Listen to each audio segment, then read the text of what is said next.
Mesdames et messieurs, bonsoir. Merci d'avoir choisi RTI1 à la une de ce 20h.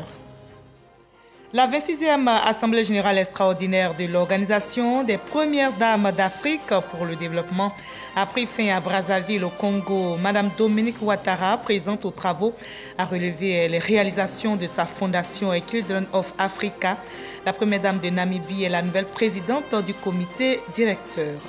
La Côte d'Ivoire est en chantier dans le domaine des infrastructures routières. À quel rythme avancent au juste les travaux, notamment à Abidjan? Le Premier ministre Patrick Kachi, accompagné du ministre de l'Équipement et de l'Entretien routier, est sur le terrain. Ce vendredi, il a visité plusieurs chantiers, notamment des sorties est allant de Yopougon à Abobo. Quand il ne pleut pas, les Ivoiriens, poussés par la chaleur, privilégient les espaces arborés pour leur week-end. Les clients de ces lieux de détente qui ne désemplissent pas viennent se reconnecter avec la nature. Ils sont à la recherche d'un bol d'air frais. Les touristes se laissent séduire. Illustration tout à l'heure dans le dossier VDC. Les États-Unis vont lever l'obligation de tests de dépistage du Covid-19 pour les voyageurs arrivant dans le pays par avion dès dimanche prochain. L'annonce a été faite aujourd'hui par la Maison-Blanche. Les autorités sanitaires avaient durci les procédures de tests pour entrer aux États-Unis en décembre 2021.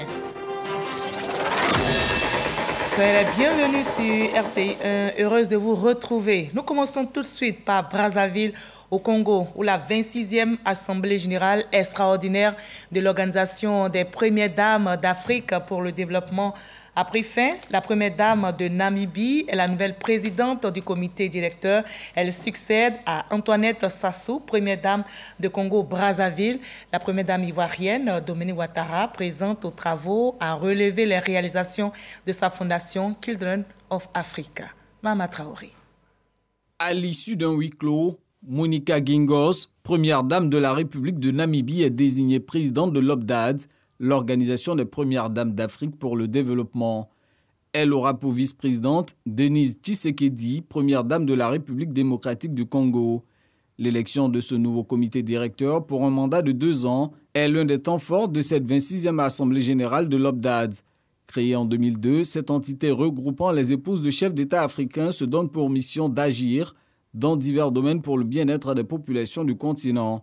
Un engagement que remplit depuis 25 ans la première dame de Côte d'Ivoire à travers sa fondation Children of Africa.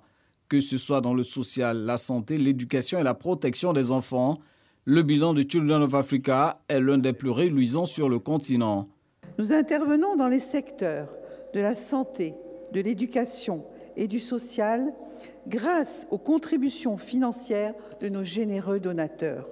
Au titre des grands projets réalisés dans le domaine de la santé, je peux citer la construction d'un hôpital mère-enfant de niveau international avec un matériel de pointe spécialement dédié aux mères et aux enfants et qui rend d'énormes services aux populations.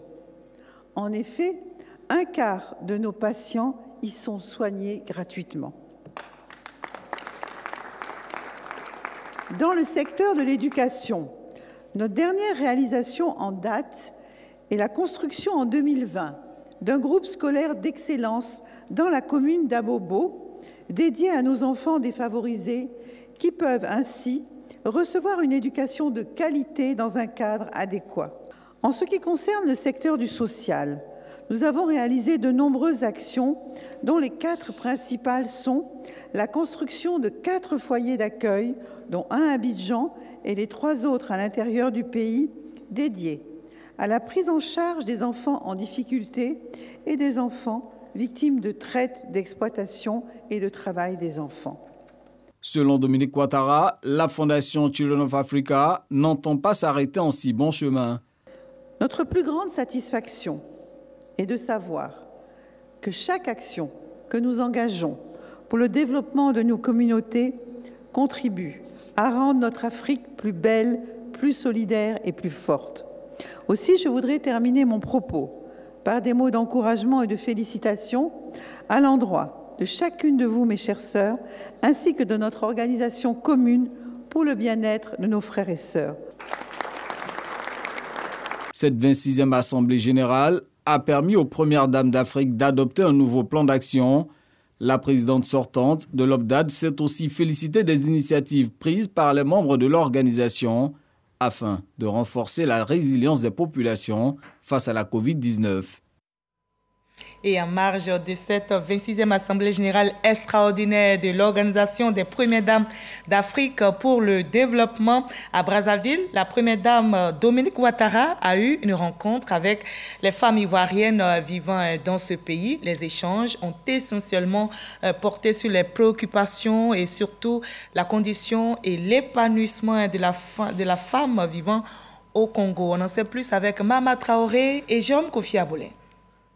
La rencontre s'est déroulée dans l'enceinte du centre de conférence international de Kintélé, commune nord de Brazzaville. Dominique Ouattara reçoit dans une ambiance chaleureuse ses sœurs ivoiriennes qui ont choisi pour Eldorado la République du Congo. L'adresse de bienvenue a été prononcée par l'ambassadrice de Côte d'Ivoire au Congo, Maman Touré. Votre venue en terre congolaise donne de l'espoir à vos filles qui sont devant vous, ici, dans cette salle, dont les activités commerciales ont été éprouvées par la pandémie du Covid-19. Pour l'occasion, toute la communauté ivoirienne vivant au Congo s'est mobilisée autour des femmes. Les échanges avec la Première Dame ont été le lieu pour les premiers représentants de la communauté ivoirienne d'évoquer les sujets liés à l'épanouissement des femmes. Nous voudrions faire part de nos différents projets qui, face aux difficultés que nous traversons en cette période de pandémie, pourrait soutenir nos besoins. Votre appui, surtout dans le secteur de l'agriculture, est particulièrement sollicité. Pour sa part, Dominique Ouattara s'est montrée admirative du labeur des Ivoiriennes vivant au Congo.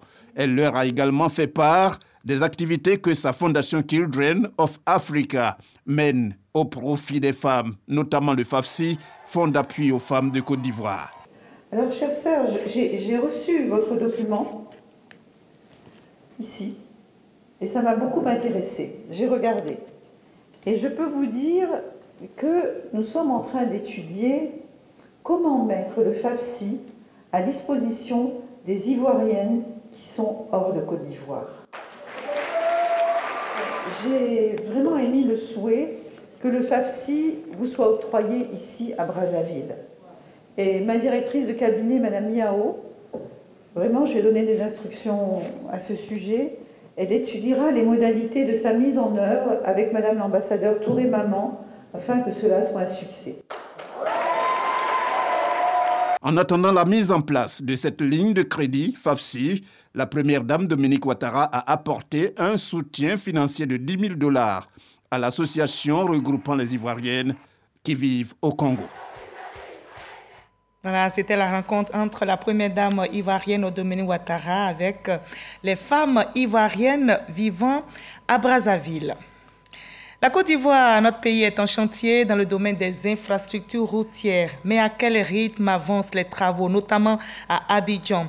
Le Premier ministre Patrick Achi, accompagné du ministre de l'Équipement et de l'Entretien routier, Amédée Kofi Kouakou, est sur le terrain. Ce vendredi, il a visité plusieurs chantiers, notamment des sorties est allant de Yopougon à Abobo, à Niamey, Thomasset, et des sorties ouest de Yopougon vers Songon, Jacquesville et Dabou, ainsi que du 4e pont qui relie Adjamé à Yopougon. Le chef du gouvernement ivoirien s'est dit rassuré et satisfait de la bonne évolution des travaux. Je vous propose d'écouter le Premier ministre Patrick Achi. Il est au micro d'Alexis Ouédraogo. Les travaux que nous avons vus sont bien avancés. Nous sommes confiants qu'ils s'achèveront dans les délais. Nous avons bien sûr quelques difficultés résiduelles liées au déplacement des populations et au déplacement des réseaux qui sont habituels et que nous connaissons sur ces chantiers de façon classique. Les explications qui nous ont été données par le ministre méritent que nous ayons quelques réunions complémentaires avec les entreprises qui réalisent ces travaux-là. Et je crois que normalement, les choses devraient aller dans l'ordre. Comme vous le savez, en ce qui concerne la sortie Est, nous souhaitons y apporter une attention toute particulière puisque c'est celle qui va permettre d'accéder au stade des BIMP lors de la CAN 2023. Donc les exigences de délai sont extrêmement importantes sur cet axe-là. Mais de façon globale, on peut s'estimer heureux de l'avancée de ces chantiers qui vont permettre véritablement de fluidifier le trafic, de permettre également de désenclaver, je dirais, un certain nombre de quartiers et de permettre d'accéder aisément, d'une part, à la voie qui mène sur Abengourou, Bondoukou, la voie de l'Est, et également, bien sûr, celle qui mène à Dabou, mais plus particulièrement, qui va se prolonger sur la côtière qui actuellement est en construction et qui va nous mener jusqu'à San Pedro, pour lequel également, vous savez qu'il y a un stade qui sera utilisé lors de la CAN. Et la Côte d'Ivoire au travail intensifie également la lutte contre la fuite des noix de cajou. Le ministre d'État, Kobena Kwasi Adjumani, était justement devant les députés, membres de la Commission des affaires économiques et financières, où il a expliqué l'engagement de l'État ivoirien à freiner ce fléau qui menace notre économie. Le projet de loi de ratification portant répression de la commercialisation et l'exportation illicite des produits agricoles a été adopté. Konate Moussa. L'État de Côte d'Ivoire renforce son action de lutte contre la fuite des noix de cajou par les frontières terrestres. Le fléau menace la filière anacarde, mais également l'économie nationale. En effet, outre les pertes importantes de recettes qu'elles occasionnent, ces exportations illicites offrent des alternatives d'approvisionnement au marché du cajou et rendent inefficaces toutes mesures internes prises par la Côte d'Ivoire pour influencer le dit marché et promouvoir la transformation. Après son exposé sur le projet de loi portant ratification de la loi sur la répression de la commercialisation et de l'exportation illicite des produits agricoles soumis à agrément, le ministre d'État Kobena Kwasi Adjumani obtient l'accord des députés membres de la Commission des affaires économiques et financières. Les députés viennent donc d'apporter leur appui à cette loi en la votant et je voudrais leur dire merci. Merci de soutenir les producteurs. Donc nous partons édifiés de savoir que nous avons eu la même vision que la plupart des députés qui ont pris la parole, qui ont posé de bonnes questions et qui ont cherché véritablement à comprendre la politique de développement agricole initiée par le président de la République. Grâce aux initiatives de lutte en cours, ce sont 528 tonnes de noix de cajou saisies en 2020. En 2021, ce sont 278 tonnes qui ont été saisies et 236 tonnes en 2022.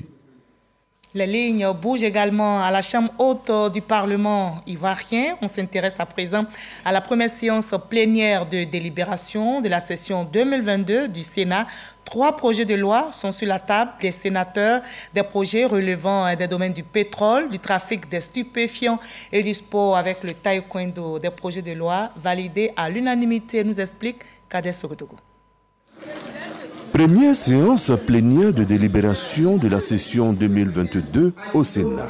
Après avoir été votés haut les mains en commission, les projets de loi relatifs au contenu local dans les activités pétrolières et gazières qui fait la part belle aux compétences ivoiriennes, la lutte contre les stupéfiants qui mentionne une nouvelle approche avec les victimes, et enfin la ratification d'une ordonnance relative à la gouvernance du centre sportif, culturel et des TIC ivoiro-coréen Alassane Ouattara.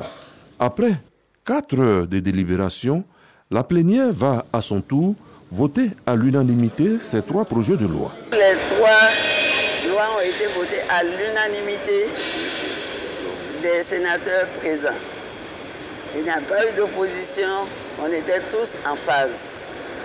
Donc c'est pour vous dire que ce qui a commencé à l'Assemblée se poursuit au Sénat. Prochain rendez-vous des sénateurs, une séance d'information avec pour thème la valorisation des matières premières, quel impact pour l'emploi. Jean-Marie Aka, le président de la Confédération générale des entreprises de Côte d'Ivoire, CGC, est attendu pour ce grand oral le mardi 14 juin 2022 dès 10h. Les forces armées de notre pays reçoivent du matériel roulant, cela en vue de renforcer leur capacité opérationnelle pour lutter efficacement contre la criminalité et le terrorisme. Ces forces, vous allez le voir, vont veiller à la protection et à la sécurité des populations. 23 véhicules leur ont été offerts par une entreprise ivoirienne, véhicules réceptionnés par le ministre d'État, ministre de la Défense, Téné Birahima Ouattara. Abou Sanogo pour le reportage. Appui opérationnel et logistique entièrement dédié à la mobilité terrestre, constitué de 20 pick-up et de 3 ambulances. Les destinataires sont les armées et la gendarmerie nationale. Geste d'une entreprise ivoirienne citoyenne spécialisée dans l'exportation du café cacao, dirigée par Arland Assouma, qui vient renforcer les capacités de mobilité des armées et de la gendarmerie nationale. À travers ce geste, il s'agit pour nous de soutenir des acteurs dynamiques dont l'engagement a une portée non seulement nationale, mais également mondiale. Ce sont des véhicules modulables, capables de recevoir des équipements de transmission ou simplement peuvent être utilisés comme véhicules de patrouille. Un don salué par le ministre d'État, ministre de la Défense, Téné Birema Ouattara. Je dirais sans risque de me tromper, il est rare de voir un compatriote faire un geste aussi important au ministère de la Défense de sa propre initiative. Un pick-up et 3 ambulances pour un coût de plus d'un demi-milliard de nos francs. Cher frère Arlan, vous êtes indéniablement l'illustration de cet Ivoirien nouveau voulu par son Excellence Monsieur le Président de la République, un Ivoirien capable de prendre entièrement part au développement et à la stabilité de son pays sans rien en attendre en retour. C'est l'occasion pour moi d'exprimer notre gratitude au chef de l'État pour sa sollicitude constante et sa volonté de maintenir la Côte d'Ivoire dans un havre de paix et de bien vivre. Avec ces acquis, les armées et la gendarmerie nationale pourront veiller à la protection et à la sécurité des populations. Après le passage en Côte d'Ivoire d'investisseurs turcs et portugais, notre pays enregistre cette fois-ci la visite d'opérateurs économiques américains en moins d'1 mois seulement. C'est la 3e fois que des investisseurs étrangers sont en mission de prospection dans notre pays. Ils ont été reçus en audience par la ministre d'État, ministre des Affaires étrangères, Kandia Camara. On fait le point avec Laure Goretti et Sidoline Davila. Une délégation d'hommes d'affaires venus des États-Unis a rencontré la ministre d'État, ministre des Affaires étrangères, de l'intégration africaine et de la diaspora, conduite par Enza Camara, consul général de Côte d'Ivoire à New York. C'est la 2e fois que ces hommes d'affaires se rendent dans le pays dans le cadre d'une prospection économique. Ceci est notre 2e visite en Côte d'Ivoire et pour moi, ce voyage revêt un caractère particulier en ma qualité d'Africaine-américaine. C'est un immense privilège de revenir sur les terres de mes racines en Afrique pour investir et surtout contribuer à l'économie des pays africains, en général de la Côte d'Ivoire en particulier. Notre second voyage pour nous établir dans le pays en tant que constructeur de logements sociaux, également d'infrastructures, de routes, d'énergie et d'hôpitaux et d'écoles. Et nous sommes vraiment très remerciants à Madame la ministre d'État et son Excellence l'ambassadeur aux États-Unis de nous avoir ouvert les portes pour pouvoir investir dans votre pays et nous espérons être ici pour très longtemps. Féliciter ces hommes et ces femmes opérateurs économiques et qui ont participé au mois de novembre au forum économique organisé par le consulat général. Et voilà que quelques mois après, ils sont de retour ici. Ça veut dire qu'ils ont été convaincus par toutes les propositions qui leur ont été faites. Ils ont été convaincus certainement par l'environnement économique que nous leur offrons. Les membres de la délégation se disent prêts à accompagner le gouvernement ivoirien dans sa dynamique de restructuration de l'économie pour le développement de la Côte d'Ivoire. Et la diplomatie ivoirienne continue de se repositionner. Cela rassure les investisseurs. Les ambassadeurs et consuls basés dans notre pays en collaboration avec le ministère d'État, ministère des Affaires étrangères, ont visité le port autonome d'Abidjan. C'est une visite pour prospecter et évaluer le potentiel des infrastructures économiques du pays afin d'en faire écho et attirer des investisseurs étrangers, nous rapporte Jean Magagui. Plus d'une vingtaine de consuls et d'ambassadeurs de pays africains, européens et asiatiques en immersion dans les locaux du port autonome d'Abidjan. C'est à l'initiative du ministère d'État, ministère des Affaires étrangères, représenté par Meïté Favlaï, directeur de la diplomatie économique, que ces diplomates sont informés sur les capacités et les acquis de 9 quais et terminaux de la structure. L'élargissement du canal de Vridi, la modernisation du port de pêche et la création d'un port céréalier sont entre autres les 6 projets en cours du port autonome d'Abidjan. C'est à travers une visite guidée que ces émissaires constatent l'avancement des travaux de construction du second terminal à conteneurs. Il y a des contacts entre les deux parties, entre le port autonome d'Abidjan et le port d'Alexandrie, pour voir comment est-ce qu'on peut lancer un partenariat gagnant-gagnant pour les deux parties, puisque vous savez qu'en Égypte, il y a le canal de Suez, c'est un des canaux maritimes les principaux dans le monde, et vraiment, nous cherchons à mettre les bases d'un partenariat solide avec nos partenaires ivoiriens ici. Il y a des partenariats très importants entre le port autonome et une série de structures internationales, et en particulier avec la Belgique notamment, que ce soit sur la gestion du quai minéralier vraquier, que ce soit dans les échanges commerciaux entre le port autonome et la Belgique, le port d'Anvers, et puis que ce soit aussi dans les formations. Avec une notation positive, double A, perspective stable pour le long terme, le directeur général du port autonome d'Abidjan, Yan Sié, croit aux opportunités d'investissement. Depuis 2011, le port d'Abidjan est devenu un autre port. On est sorti de la crise, dans des conditions difficiles.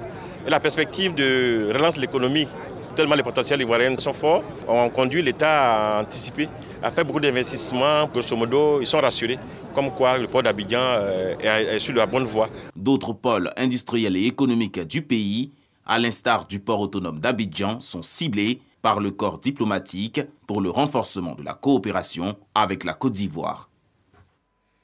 L'investissement institutionnel public et privé, accélérateur de la croissance et facteur du dynamisme des bourses en Afrique, c'est le thème du panel de haut niveau qui se tient à Dakar au Sénégal à l'initiative de la BRVM, Bourse régionale des valeurs mobilières. Cette initiative s'inscrit dans le cadre de la 3e édition des BRVM Awards, la célébration de l'excellence des acteurs du marché régional. Dangui et Sangari Adama sont nos envoyés spéciaux au Sénégal. Dakar, Sénégal. C'est ici que les investisseurs institutionnels publics ou privés, notamment les caisses de dépôt et consignation de la Côte d'Ivoire, celles du Sénégal et les acteurs du marché financier régional se sont donné rendez-vous pour voir comment conjuguer leurs efforts en vue d'accélérer la croissance et le dynamisme des bourses africaines. Les initiatives qui ont été prises par les autorités, par tous les acteurs, pour que l'investissement productif soit drainé, à permettre, n'est-ce pas, à tous les acteurs économiques de bénéficier de ces retombées-là. C'est la quintessence justement de toute la problématique qui a été abordée à travers la thématique d'aujourd'hui. Il faut que la bourse prenne de la valeur et il faut aussi effectivement que des instruments nouveaux adaptés aux caisses de dépôt soient mis en place pour que les caisses puissent effectivement, en tenant compte de leur modèle économique, véritablement agir sur le marché financier. Initiatrice de ce panel de haut niveau dans le cadre de la 3e édition de la BRVM Award 2022, la bourse régionale note des recommandations dont la satisfaction devrait redynamiser les bourses africaines. Nous avons des institutionnels qui commencent par s'intéresser à notre marché, qu'il s'agisse des compagnies d'assurance, des caisses de retraite. Mais il y a une nouvelle catégorie d'investisseurs qui émergent, notamment les caisses de dépôt et de consignation. Et nous voulons les mettre ensemble pour discuter, pour voir comment est-ce qu'ils peuvent effectivement s'unir pour jouer le rôle que nous attendons d'eux. De nombreux ateliers et panels ont étoffé la phase scientifique de la célébration de l'excellence des acteurs du marché financier régional avec la 3e édition de la BRVM Award 2022. Et le ministère d'État ivoirien, le ministère des Affaires étrangères, de l'intégration africaine et de la diaspora a entamé un processus d'identification des Ivoiriens exilés dans la sous-région. Ce processus a 2 objectifs: permettre aux réfugiés de regagner leur pays, la Côte d'Ivoire, et fournir des documents administratifs à jour à ceux qui souhaitent s'établir dans les pays d'accueil. Le Togo marque une étape importante avec l'enrôlement de 197 réfugiés ivoiriens. Walter Mado Ouattara. Ils sont 197 hommes, femmes et enfants, réfugiés ivoiriens vivant au Togo qui vont bientôt recevoir leur passeport biométrique. le ministère d'État, ministère des Affaires étrangères, de l'intégration africaine et de la diaspora a déployé ses équipes en collaboration avec le ministère de l'Intérieur, l'ONESI et SNEDAI pour leur enrôlement. Cette mission est le fruit d'énormes efforts consentis par le chef de l'État, son Excellence M. Alassane Ouattara. Il convient aussi de rappeler que l'amélioration des conditions sociopolitiques a favorisé le retour de près de 90% de nos concitoyens en Côte d'Ivoire. Et nous voulons saluer cette opération qui se mène de main de maître par tous les acteurs techniques et nous nous réjouissons de l'appui que le ICR a consenti pour que cette mission soit une réussite. Exilés depuis plus de 10 années, ces réfugiés expriment leur gratitude à l'État de Côte d'Ivoire. Nous remercions tout le gouvernement et le président qui nous ont permis aujourd'hui d'avoir accès à notre passeport pour pouvoir rejoindre notre pays. Nous rentrons avec la joie au cœur. Rappelons, le statut de réfugié ivoirien dans le monde prendra fin le 30 juin prochain. Et place à présent au point de la situation sanitaire en Côte d'Ivoire dominée par le coronavirus. Voyons les chiffres du jour.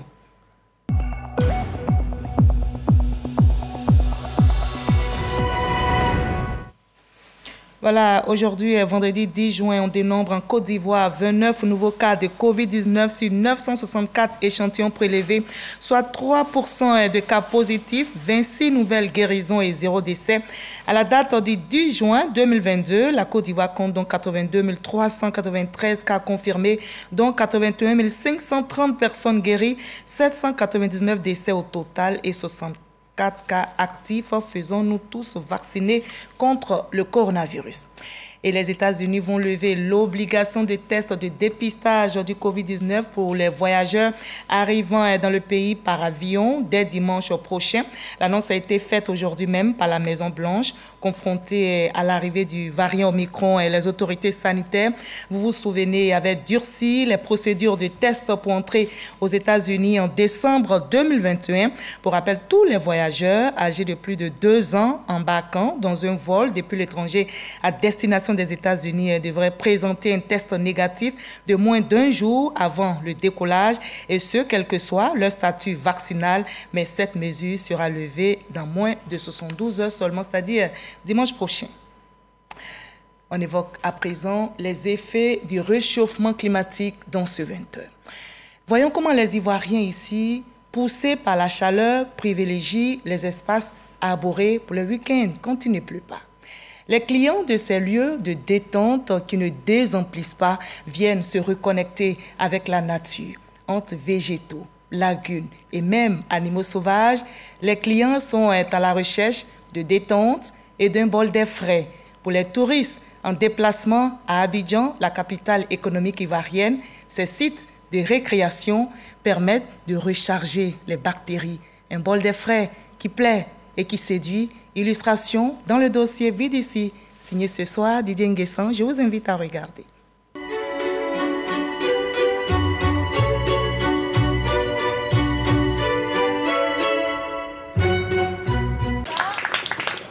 Un cours d'eau, une végétation luxuriante et des animaux sauvages. Nous ne sommes pas en zone forestière pour un safari, mais bien à Abata, en pleine capitale économique, Abidjan. Dans ce zoo privé, tout est réuni pour se reconnecter à la nature. Ce matin, un groupe d'élèves, en compagnie de leur guide, visite les animaux. Des autruches, des émeus, des tortues de mer à carapace molle, des paons, des crocodiles observant leur maître vider leur étang, mais aussi des antilopes et des primates. Nous ne connaissons pas tous ces animaux, on a vu les différences, on a vu des crocodiles, on a vu en tout cas les différentes choses, on a vu les rations alimentaires, on a vu comment ils se défendent. Au fait, ça nous a fait plaisir, nous tous. Préserver les arbres, c'est une bonne chose. Nous, les jeunes, on compte en planter aussi. La proximité entre animaux et soigneurs crée des liens. Ces chimpanzés réclament d'ailleurs leur pas d'interview. Quand vous rentrez comme ça avec à l'accueil, vous voyez d'abord les femmes qui se promènent. Voilà. Et ça fait aussi une fierté, ça fait aussi une beauté de la nature. On sent que nous sommes vraiment dans la nature. Avec l'air frais qu'on respire, vraiment tu es à l'aise. Nous devons, en un mot, vraiment préserver la nature. Ces animaux cohabitent dans cette forêt d'une vingtaine d'espèces d'arbres avec les humains, notamment les citadins à la recherche d'un bol d'air frais. D'abord passer du bon temps parce que quand nous sommes en ville, on n'a pas d'arbres. Reboiser, non seulement pour recréer la nature et profiter de ses bienfaits, mais aussi contribuer à lutter contre le réchauffement climatique. Le fondateur était un amoureux de la nature et un écologiste. Chevronné a bien voulu mettre sur pied ce site en réponse à la désertification et à la déforestation. C'est une façon pour lui de contribuer à la lutte contre le réchauffement climatique. C'est une manière de reconnecter les Ivoiriens à la nature. Les riverains qui ne peuvent pas s'offrir une balade dans cet espace boisé profitent de l'ombre des arbres du quartier. La température monte toujours et puis il ne pleut pas aussi. La maison, on n'a pas de climatiseur, il fait chaud. On ne peut pas allumer le courant tous les jours, la facture est trop. Donc les arbres nous retiennent. Ici, on respire bien, l'oxygène quand il fait jour, on est à l'aise, on cause. S'il n'y a pas d'arbres, peut-être qu'il n'y a personne ici. Ces espaces arborés ne profitent pas qu'aux nationaux. À Bingerville, ces Camerounais venus participer à un colloque international et 7 Françaises en mission apprécient l'approche reconnexion à la nature. Après avoir fait le colloque, c'est comme un ouf de soulagement. On recule pour mieux rebondir en vue de relever de nouveaux challenges. Donc c'est le ressourcement, le repos et la recherche d'une nouvelle inspiration, d'un nouveau souffle pour mieux rebondir. C'est un cadre paisible, c'est calme, il est propice à la réflexion et suscite même de l'inspiration. C'est exactement ce genre d'endroit qui permet de retrouver de l'énergie, d'écouter, de se laisser rafraîchir par le vent, de regarder l'eau, de regarder les hérons, de regarder les salades de mer, les pêcheurs qui passent. Oui, ça fait vraiment un bien fou et c'est vraiment apaisant. Et rien de mieux pour retrouver confiance en soi et redonner goût à la vie. Les espaces privés végétalisés sont de plus en plus prisés des populations pour se récréer. Généralement, les restaurants, c'est entre les 4 murs avec la climatisation. Donc, on a voulu quand même sortir de ce cadre-là, créer quand même un espace plein d'air, juste pour bénéficier un peu de la nature, de l'air frais. Les lieux publics aménagés à cet effet, le jardin botanique de Bingerville et la forêt du Banco, demeurent des références à Abidjan pour se ressourcer. Voilà, de beaux espaces pour se ressourcer, des sites connectés à la nature, à visiter absolument. C'était le dossier vide ici signé Didier Nguessan.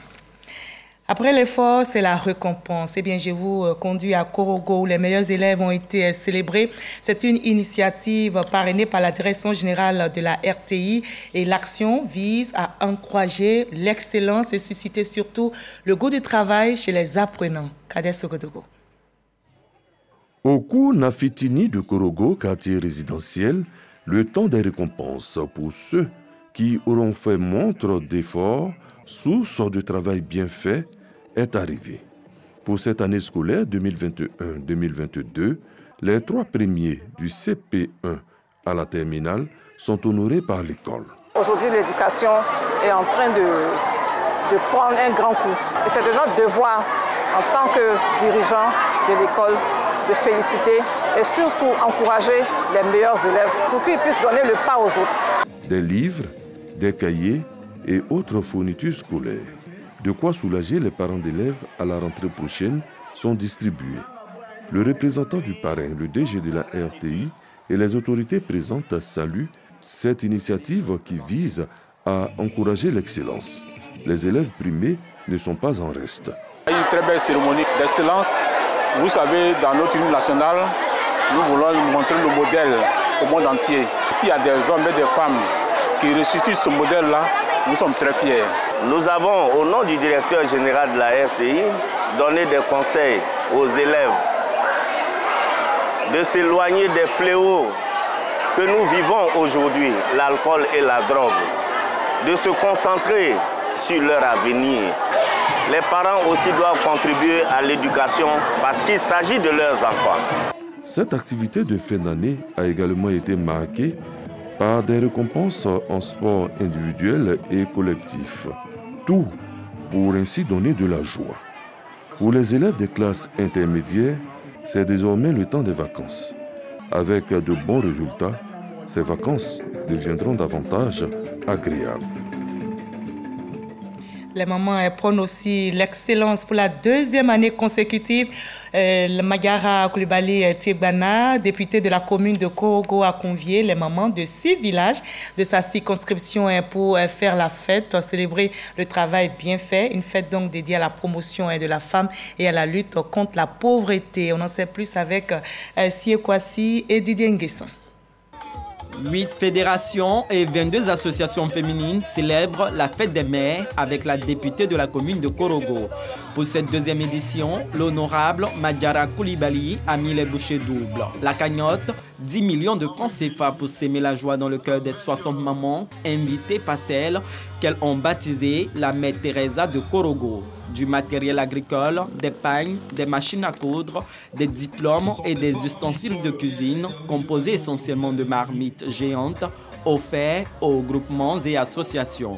L'objectif demeure le même cette année encore, donner un sens à la politique d'autonomisation de la femme rurale mise en route par le président de la République Alassane Ouattara afin de barrer la route à la pauvreté dans les familles. Il y a beaucoup de choses qui ont été initiées par la première dame Dominique Ouattara afin de rendre la femme de Korogo autonome. Donc nous avons demandé à toutes ces femmes-là de prendre la tâche avec ces structures-là pour pouvoir bénéficier des dons et des prêts aussi. Tout n'est pas don. Il y a des prêts qu'elles peuvent prendre pour pouvoir s'aider à s'autofinancer. Ces femmes sont issues de toutes les couches socio-professionnelles de la cité du Poro. On y trouve des travailleuses du secteur informel, des ménagères, des agents de l'administration publique, des femmes du secteur agricole et des étudiantes. Chaque femme est rentrée à la maison avec un présent ou un diplôme pour service rendu à la communauté. La fête des mères aujourd'hui, j'ai été très contente de le geste que la Magara a fait pour nous aujourd'hui. Nous tous, on est contents. Ma joie est tellement grande que je ne peux que lui souhaiter longue vie, la santé, afin qu'elle puisse durer auprès de nous. Cette célébration est à sa deuxième édition. En 2021, 50 femmes étaient à l'honneur. Cette année, le nombre est passé à 60. Voilà, fin de ce 20 supervisé par Jean-Jacques Kwame et Adama Kone. Ce 20 a été réalisé par Mariette Alangba, Stéphane Kona et toute la régie là-haut. Merci à vous surtout de nous avoir suivis. Je vous retrouve avec le même plaisir, le même bonheur demain 20h. Prenez soin de vous.